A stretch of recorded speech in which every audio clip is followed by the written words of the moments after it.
من الشيطان الرجيم.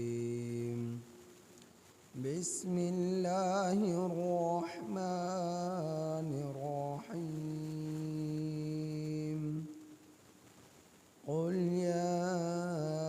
أهل الكتاب لا تغلوا في دينكم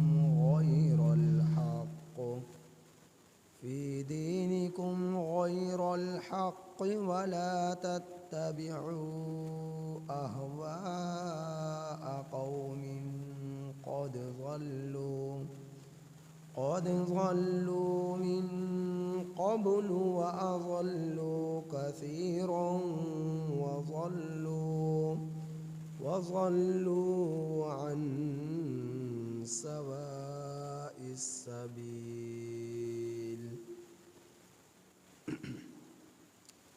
یہ سورۃ المائدہ کی آیت نمبر 77 آپ حضرات کے سامنے تلاوت ہو۔ اس آیت کریمہ کا ترجمہ یہ ہے: قل یا اہل الکتاب، اے میرے پیغمبر، اے میرے محبوب محمد صلی اللہ علیہ وسلم، قل آپ کہہ دیجئے، یا اہل الکتاب، اے اہل کتاب، لا تغلوا فی دینکم، نہ غلو کرو تم لوگ اپنے دین میں، غیر الحق، نہ حق طور پر، ولا تتبعوا اہواء قوم، اور نہ تم لوگ پیروی کرو اس قوم کی خواہشات کی، ایسی قوم کی خواہشات کی تم لوگ پیروی نہ کرو، قد ضلوا من قبل، تحقیق پہلے سے وہ لوگ گمراہ ہو چکے، کہ وہ قوم اس سے پہلے گمراہ ہو چکی، وَأَضَلُّوا كَثِيرًا، اور انہوں نے بہت سوں کو گمراہ کیا، وَضَلُّوا عَن سَوَاءِ السَّبِيلِ، اور سیدھے راستے سے یہ لوگ بہک گئے۔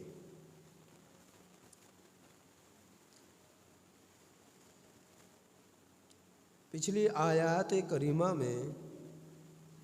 حضرت عیسیٰ علیہ السلام کے متعلق اہل نصارہ کے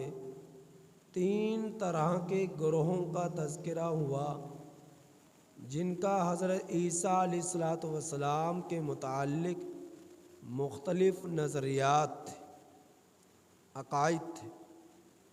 ان میں ایک نستوریہ تھا، ایک یعقوبیہ تھا، اور ایک ملکائیہ تھا۔ نستوریہ کا ذکر یہ کیا کہ نستوریہ وہ اہل نصارہ کا گروہ ہے، عیسائیوں کا گروہ ہے، کہ جنہوں نے یہ کہا کہ حضرت عیسیٰ علیہ السلام العیاذ باللہ اللہ کے بیٹے، اور یعقوبیہ وہ گروہ ہے جنہوں نے حضرت عیسیٰ علیہ السلام کے متعلق یہ نظریہ رکھا کہ حضرت عیسیٰ علیہ السلام ہی خدا ہیں، کہ اللہ رب العزت ان کے اندر دخول کر گئے، داخل ہو گئے، تو حلول کر گئے، تو حضرت عیسیٰ علیہ السلام ہی در حقیقت اللہ کی ذات ہے، الیاذ باللہ۔ تو تیسرے، یہ کس گروہ کا؟ یعقوبیہ گروہ کا نظریہ تھا۔ تیسرے گروہ کا نظریہ ملکائیہ کا یہ تھا، یہ اقانیم ثلاثہ کے قائل تھے، یعنی 3 مل کر خدا ہیں اور نظام کائنات کو چلا رہے ہیں۔ ایک اللہ کی ذات، دوسری حضرت عیسیٰ علیہ السلام کی ذات، تیسرے کے بارے میں 2 طرح کے نظریے بن جاتے ہیں کہ ایک حضرت مریم علیہ الصلوۃ والسلام یا پھر ایک گروہ کا نظریہ یہ کہ حضرت جبرائیل امین علیہ الصلوۃ والسلام. یہ تین طرح کے فرقے ہیں اہل نصارہ کے جن کے مختلف نظریات تھے. تو اللہ رب العزت نے تینوں فرقوں کی پچھلے آیات کریمہ میں تردید فرمائی. جو اس فرقے کا یہ نظریہ تھا کہ اللہ ہی حقیقت میں مسیح بن مریم ہے، اس کا ذکر یہاں فرمایا لقد کفر الذین قالوا ان اللہ هو المسیح ابن مریم. یعقوبیہ فرقے کا یہ نظریہ تھا، اللہ رب العزت نے اس کی تردید فرمائی اس انداز میں کہ حضرت عیسیٰ علیہ الصلوۃ والسلام نے تو خود اپنی قوم سے یہ کہا کہ تم ایک اللہ کی عبادت کرو جو میرا رب ہے تمہارا بھی رب ہے، اس کے ساتھ کسی کو شریک نہ کرو، اگر شرک کرو گے تو تمہارے اوپر جنت حرام ہو جائے گی اور جہنم واجب ہو جائے گی. تو اس فرقے کی تردید کی. دوسرے فرقے کا جو یعقوبی جو ملکائیہ فرقہ تھا جن کا نظریہ یہ تھا کہ وہ اقانیم ثلاثہ کے قائل تھے، یعنی تین خداؤں کو ایک خدا بنا، تین لوگوں کو شامل کرتے، تین ذاتوں کو شامل کرتے، ایک اللہ کی ذات، ایک عیسیٰ کی ذات، ایک مریم یا پھر جبرائیل امین علیہ الصلوۃ والسلام کی ذات. ان کو اقانیم ثلاثہ کہا جاتا ہے کہ وہ اللہ کی ذات تین میں سے تیسری ہے.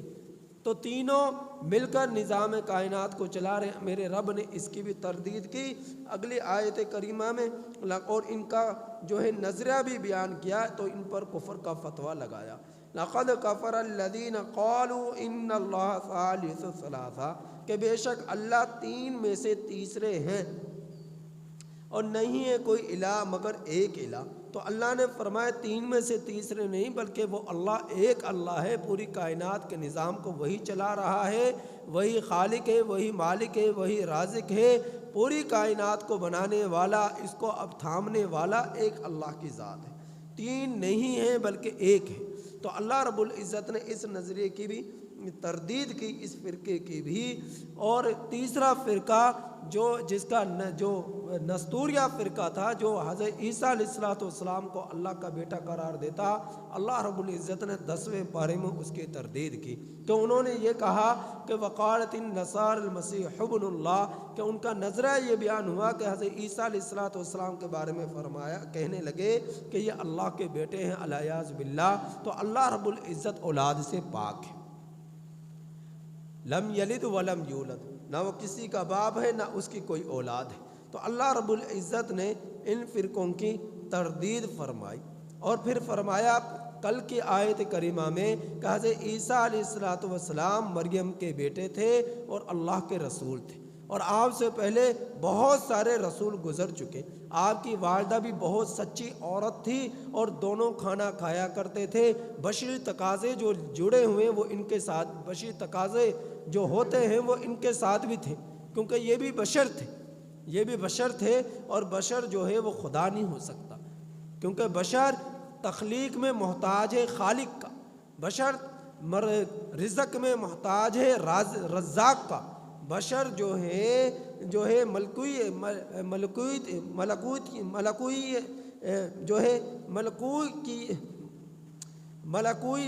کے محتاج ہے، یعنی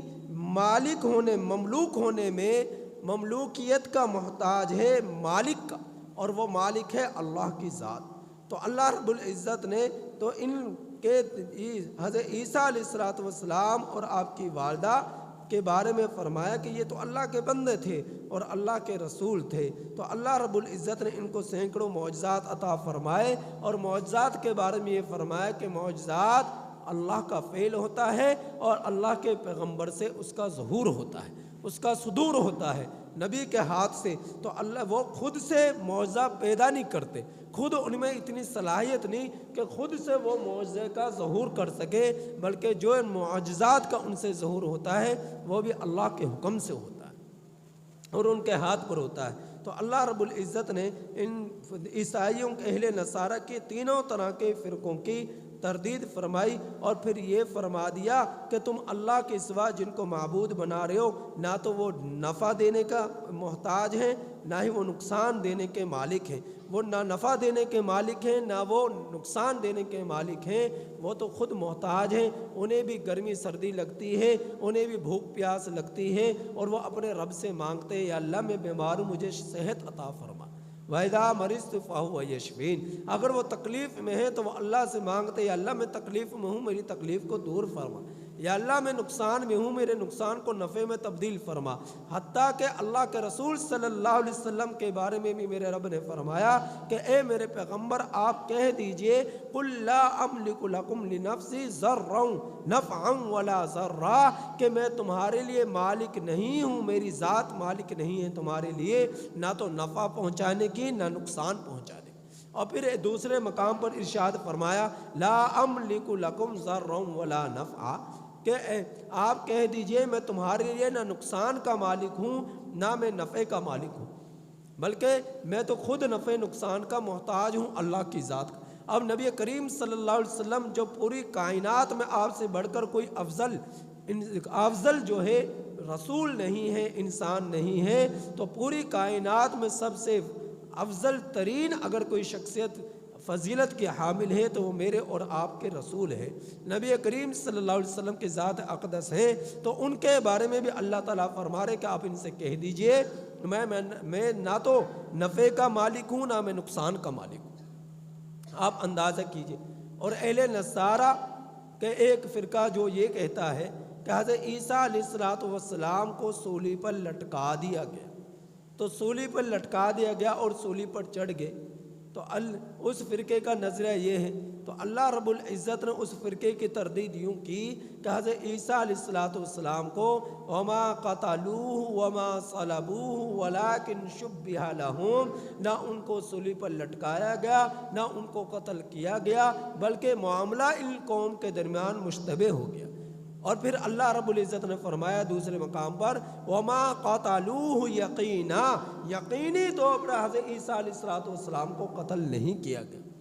بل رفعہ اللہ الیہ، بلکہ اللہ رب العزت نے حضرت عیسیٰ علیہ السلام کو زندہ آسمانوں پر اٹھا لیا۔ اللہ رب العزت نے ان کے اس نظریے کی بھی تردید کی، ان کے اس نظریے کی بھی تردید کی، تو انجیل متی، انجیل لوکا، انجیل مرکش، انجیل یوحنا، ان چاروں طرح کے اناجیل کے اندر یہ بات موجود ہے کہ حضرت عیسیٰ علیہ السلام کے بارے میں ان لوگوں کا نظریہ یہ ہے جو اپنی طرف سے انہوں نے ڈالی ہوئی بات کہ ان کا نظریہ یہ تھا کہ حضرت عیسیٰ علیہ السلام کو صلیب پر لٹکا دیا گیا، تو اللہ رب العزت نے ان کے اس نظریے کی تردید کی کہ نہیں، ان کو صلیب پر نہیں لٹکایا گیا بلکہ زندہ آسمانوں پر اٹھا لیا گیا، اور قرب قیامت وہ ضرور تشریف لائیں گے، قرب قیامت وہ ضرور تشریف لائیں گے۔ تو اللہ رب العزت نے ان کے اس نظریے کی بھی تردید کی، اور پھر اللہ یہ حضرت عیسیٰ علیہ السلام کے بارے میں ان کے اناجیل کے اندر یہ بات موجود ہے کہ جس وقت انہیں صلیب پر لٹکایا گیا اس وقت حضرت عیسیٰ علیہ السلام فرما رہے ایلی لما سبقتنی، ایلی لما سبقتنی، ایلی لما سبقتنی، اے اللہ، یا اللہ تو نے مجھے کس قوم کے قابو کر دیا کہ مجھے صلیب پر لٹکانے کے لیے آ رہی ہے۔ تو کون پھر حضرت عیسیٰ علیہ السلام اپنی قوم سے مطالبہ کر رہے کہ کون میری مدد کرے گا اس معاملے میں؟ تو جو خدا ہوتا ہے وہ محتاج نہیں ہوتا،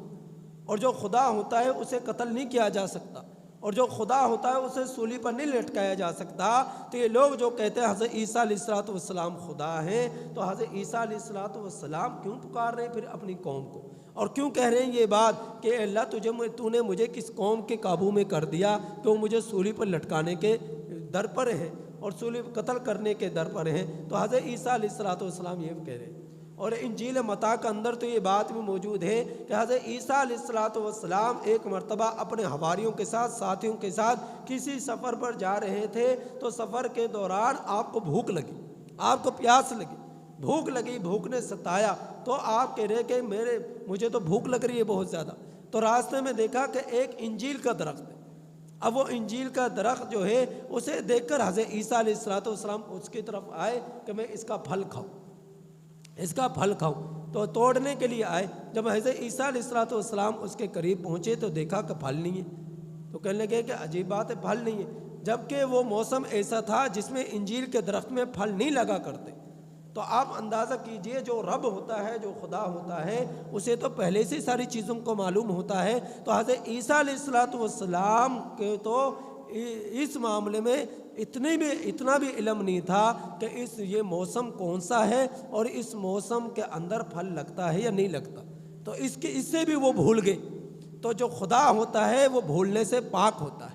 جو خدا ہوتا ہے وہ کھانے سے پاک ہوتا ہے۔ تو انجیل متی کے اندر یہ اس طرح کی باتیں جو ہیں مذکور ہیں حضرت عیسیٰ علیہ السلام کے بارے میں۔ اب یہ احمق لوگ اہل نصارہ یہ کہتے ہیں کہ حضرت عیسیٰ علیہ السلام خدا ہیں، تو خدا ہے تو انہیں بھوک کیوں لگتی ہے؟ خدا ہے تو انہیں پیاس کیوں لگتی ہے؟ خدا ہے تو انہیں جب قتل کیا جا رہا ہے تو وہ اپنی قوم کو کیوں پکار رہے؟ وہ اپنی قوم کو کیوں پکار رہے ہیں کہ مدد کے لیے کہ مجھے بچاؤ، میرا تحفظ کرو، میری حفاظت کرو؟ وہ کیوں کہہ رہے ہیں اپنی قوم سے؟ تو اللہ رب العزت نے اہل نصارہ کی تمام طرح کے فرقوں کی نظریات، غلط قسم کے من گھڑت نظریات رکھنے والے فرقوں کی گروہوں کی میرے رب نے تردید فرمائی ہے ان آیات کریمہ میں۔ اب میرا رب جو ہے اس آیت کریمہ میں ارشاد فرما رہے، قل یا اہل الکتاب، اے میرے پیغمبر، نبی کریم صلی اللہ علیہ وسلم کو مخاطب کرتے ہوئے فرما رہے کہ اے میرے پیغمبر آپ اہل کتاب سے کہہ دیجئے، کیا کہہ دیجئے کہ لا تغلو فی دینکم غیر الحق، تم اپنے دین میں نہ حق طور پر غلو نہ اختیار کرو، غلو اختیار نہ کرو کہ کبھی تم حضرت عیسیٰ علیہ السلام کو اللہ کا بیٹا قرار دیتے ہو، کبھی تم حضرت عیسیٰ علیہ السلام کو خدا بنا دیتے ہو، کبھی تم حضرت عیسیٰ علیہ السلام کو 3 خداؤں کے ساتھ شامل کرتے ہو کہ 3 مل کر خدا ہیں۔ تو اللہ رب العزت فرما رہے اے میرے پیغمبر آپ ان اہل نصارہ سے، اہل کتاب سے کہہ دیجئے کہ تم اللہ کے دین میں نہ حق طور پر غلو اختیار نہ کرو۔ اور پھر فرمایا وَلَا تَتَّبِعُوا أَهْوَاءَ قَوْمٍ، اور تم لوگ ایسی قوم کی خواہشات کی پیروی نہ کرو قد ضلوا من قبل، جو اس سے پہلے گمراہ ہو چکی اور بہت سارے لوگوں کو انہوں نے گمراہ کیا اور سیدھے راستے سے وہ لوگ بہک گئے۔ لہٰذا جو بہکے ہوئے سیدھے راستے سے، وہ تمہیں سیدھے راستے پر کس طرح چلائیں گے؟ جو خود ہی گمراہ ہیں وہ لوگوں کو ہدایت کا راستہ کس طرح دکھلائیں؟ لہٰذا تم ان گمراہ لوگوں کے نقش قدم پر نہ چلو، ان کی پیروی نہ کرو، ان کی پیروی نہ کرو۔ تو آپ چنانچہ دیکھیں گے دنیا بھر کے اندر باطل فرقے جتنے بھی ہیں وہ اپنی تبلیغ کر رہے ہیں، وہ اپنی نشر و نشاعت کر رہے ہیں، نشر و اشاعت کر رہے ہیں، وہ اپنی جو ہے ان کا نیٹ ورک تبلیغ کا اس قدر مضبوط ہے، اس قدر زیادہ ہے کہ پوری دنیا کو انہیں اس نیٹ ورک نے اپنے گھیراؤ میں لیا ہوا ہے۔ اللہ رب العزت جزائے خیر عطا فرمائے۔ حضرت مولانا الیاس رحمہ اللہ تعالی عنہ کہ جنہوں نے تبلیغ کا کام شروع فرمایا اور تبلیغ کا کام ان کی برکت سے اللہ نے ان سے کام لیا اور پوری دنیا میں پھیل گیا۔ 200 سے 400 سے زائد مذاہب دنیا کے اندر پھیلے ہوئے ہیں اور 206 سے تقریباً زائد ممالک پوری دنیا کے اندر موجود ہیں۔ تو اتنے دنیا کے ممالک میں حضرت الیاس رحمہ اللہ تعالیٰ عنہ کا وہ کام جو ہندوستان سے نظام الدین سے شروع ہوا اور اللہ رب العزت نے ایسا کام لیا کہ آج پوری دنیا کے ہر ملک میں پھیلا ہوا ہے۔ جہاں سے سورج طلوع ہو رہا وہاں تک پہنچے ہوئے، جہاں سورج غروب ہو رہا وہاں تک پہنچے ہوئے، پوری دنیا کے ممالک ان کی نظروں کے سامنے، پوری دنیا کی مساجد ان کے نظروں کے سامنے۔ تو اللہ رب العزت نے ایسا کام لیا کہ آج تبلیغ کا کام پوری دنیا کے اندر پھیلا ہوا ہے۔ اور پھر قربان جاؤں اللہ رب العزت کے اس نیک بزرگ ہستی پر، حضرت مولانا قاسم نانوتوی رحمہ اللہ تعالی عنہ، مولانا انور شاہ کشمیری رحمۃ اللہ عنہ، حضرت شاہ عبدالعزیز محدث دہلوی رحمۃ اللہ علیہ، حضرت سید احمد شہید رحمۃ اللہ علیہ کیسے کیسے بزرگ ہستیاں ایسی ہم سے پہلے قریب زمانے میں گزری کہ اللہ نے ایسا کام لیا کہ پوری دنیا میں مدارس اسلامیہ کے جال پھیلا دی، اور جو ہے اللہ رب العزت نے تبلیغ کے کام کو پھیلا دیا، اور اسی طرح پر اللہ رب العزت نے مدارس کے جال کو بچھا دیا۔ تو یہ سارے ہمارے اکابرین علماء کی کاوشیں ہیں اور محنتیں ہیں کہ اللہ نے ان سے کام لیا۔ تو اب جو بھی ان کے ساتھ جڑے گا، مدارس اسلامیہ کے ساتھ جڑے گا، اور جو ہے علماء کے ساتھ جڑے گا اور مبلغین کے ساتھ جڑے گا، وہ اس کے لیے دنیا میں بھی میرے رب کی طرف سے جو ہے کامیابی کے راستے کھلیں گے، اور آخرت میں بھی کامیابی کے راستے کھلیں گے۔ تو دنیا بھی ان کی کامیاب ہوگی، آخرت بھی ان کی کامیاب ہوگی۔ اگر یہ جو ہے نشر و اشاعت کا کام نہ ہوتا، اگرچہ باطل فرقوں کے مقابلے میں یہ بہت کم ہے